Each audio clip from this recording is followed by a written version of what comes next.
Hey friends, Alison Hillman here. I am the Alison in BTP by Alison Been There Photography, and this is a presentation of Lady Boss branding with the 3, 2, 1 blast. I'm bringing you the best St. Louis has to offer in the way of small businesses. And today, y'all, I am so excited to have the guest that I have today, Ann Wiegand with Envision Creative Studios. She is the kind of smart that I am not. She finds the fun in things that stress me out. Anne, how are you, my friend? I am doing well. Thank you, Allison. So you amaze me in seeing, you've brought me in a couple times to take some after photos in your projects, I guess, with your clients. And you amaze me of how you literally make things look like a magazine or, Lori Sharpstein the other day referred to when you're getting your house ready to sell, you need to make it look like an Airbnb or a hotel. And you literally do that for your clients. And it's just, you amaze me because I cleaned out a closet yesterday and came downstairs and my husband was like, "You okay?" I was like, "It's done."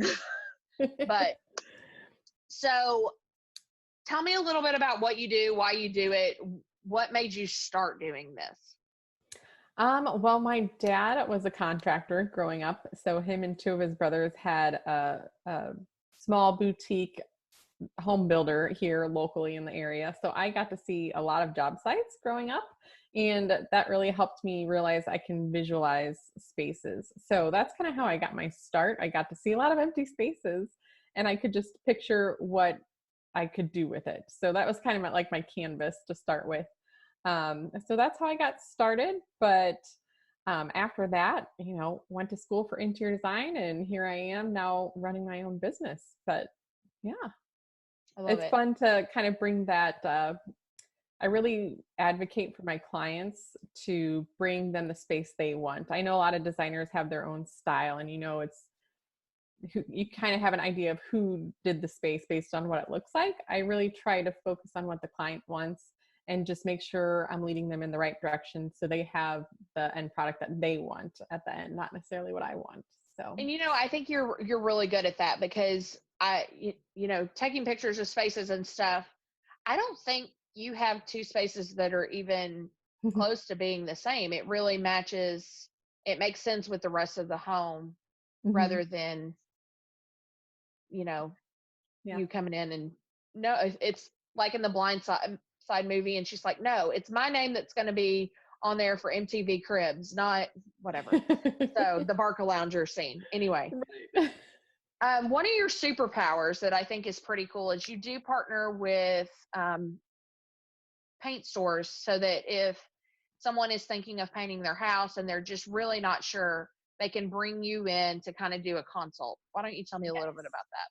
Yes. So I work with a couple local painters and they send me clients who need help picking out their colors. So I do a lot of paint consultations over the past 5 years or so, and I love them. It's to me, it's fun, and to me, it's easy, but to most people, it's not. So to come in and be able to help guide them through that process, ask the right questions, and make sure they like what they're getting at the end of their project. So yeah, I do like doing the paint consultations, and I have lots of experience doing them.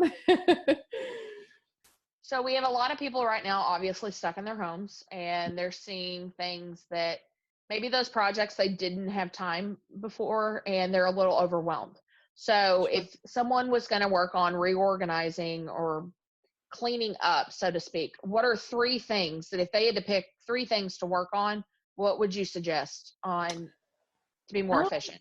Well, I would say those three things are probably going to be different for every person. Sure. So, whatever is bothering you most. So, if say it's your curtains that need a little refresher, focus on what you need to do, and I can help with tips as far as where to hang those curtains.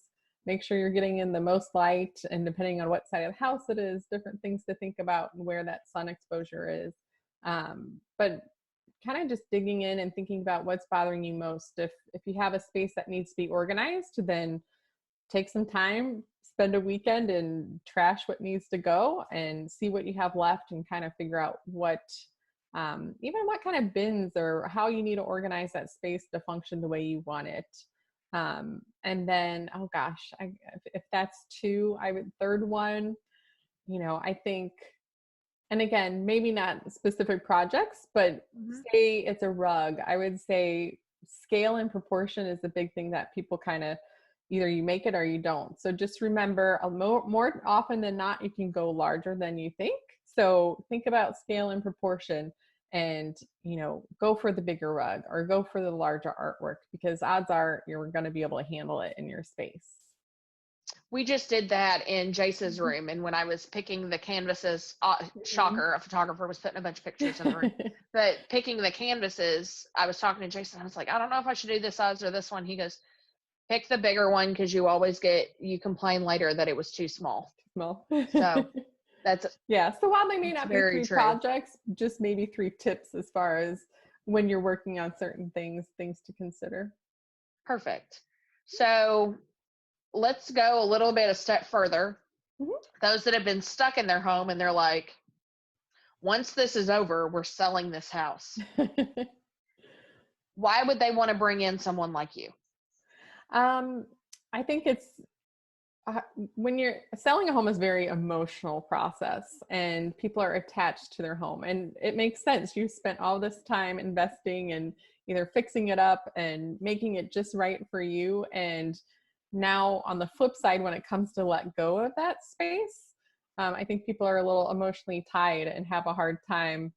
They have the blinders on. It's perfect the way it is. So I think I kind of almost use my kid gloves, I guess, and help walk people through the process to kind of take the blinders off, see their home in a fresh perspective, and make sure it's kind of appealing for the masses. So we'll take time to declutter and depersonalize and take a lot of stuff out of your house to make it feel bigger.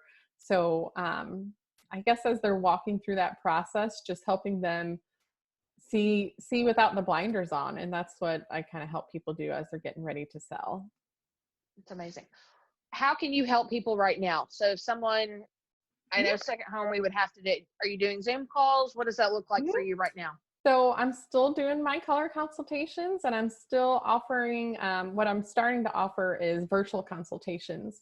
So as you're sitting at home and something's driving you crazy, but you're not really sure where to start or how to take those first steps, I'm doing right now my Zoom calls, my virtual design consultations are just 30 minutes. So they're nice and short, enough to kind of get you started in the right direction. You can do your online shopping, and if you need to touch back and say, okay, are these right or not, then, we can kind of take it step by step. But, if you are ready to embark on some of those smaller projects around your house, I can still help with those virtual consultations. And we're definitely going to have your contact info in the description of the video. If you're on Facebook, it's right above in the description. Or if you're on YouTube, just scroll down a little bit more and you'll find how to get into contact with Ann. Are you ready for the 3, 2, 1 blast part? Sure. All right. As I said before, as I get my timer ready, folks, you've got to make business personal. You've got to find someone that matches your personality, your values, and just fits into the niche of what you're trying to do. So we're going to take some time, and we thank you for teaching us about what all you do and how you can serve the community. And now, Alison, it's my pleasure. For the opportunity.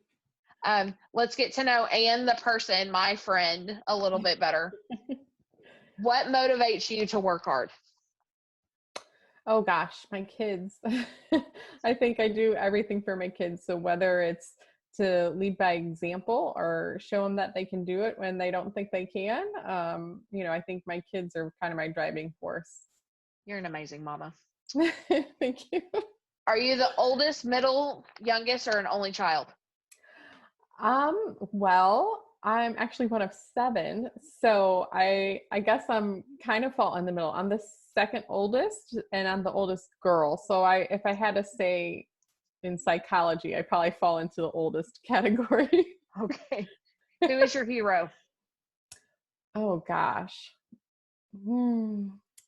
I would say She is no longer with us, but a family friend we had when we were growing up, Kathy Hagan, and she left this world too early.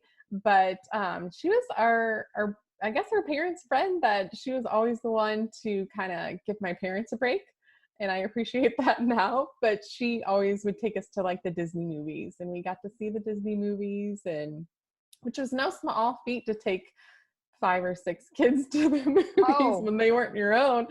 So I think on a personal level, she was pretty amazing. So it definitely sounds like a superwoman. What is your favorite season? You know, I think for years and years I would say spring, but I think I'm turning into a fall person. I like the colors. I like when the weather starts to change a little cooler, and yeah, I think fall has a lot to offer. I think you get to be outside without drenching in sweat for It's almost like a after 5 relief minutes. thing. Yeah. Yeah, I think the world just slows down a little bit. So It's your last meal. What are you having? I'm having filet mignon and Yummy. wrapped in bacon with a twice baked potato and I don't know, probably some sort of green beans. Yum. And I That mean, I sounds can't fantastic. forget dessert. I don't know. There's, if I could have my grandma's cherry pie, that'd be Ooh. good. Yeah. Now I'm hungry. All right. So this is the St. Louis lightning round. What is your favorite St. Louis zoo animal? Elephants. What is your favorite St. Louis attraction? Ooh.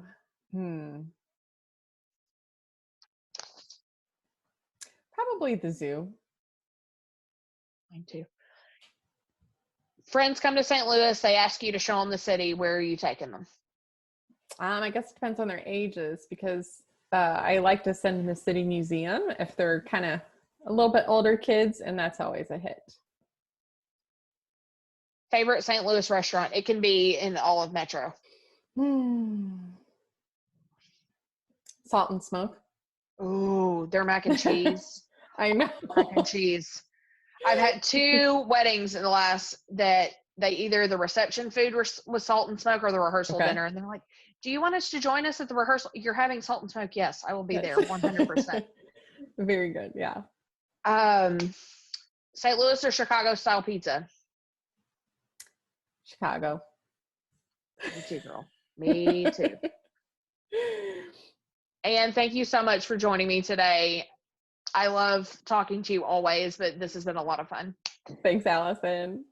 All right, folks, this has been another episode of Lady Boss Branding's 3-2-1 Blast, where we're keeping business personal. The old saying goes, when a small business owner makes a sale, they do a little happy dance. So make sure you're shopping local and put a little groove back into our world.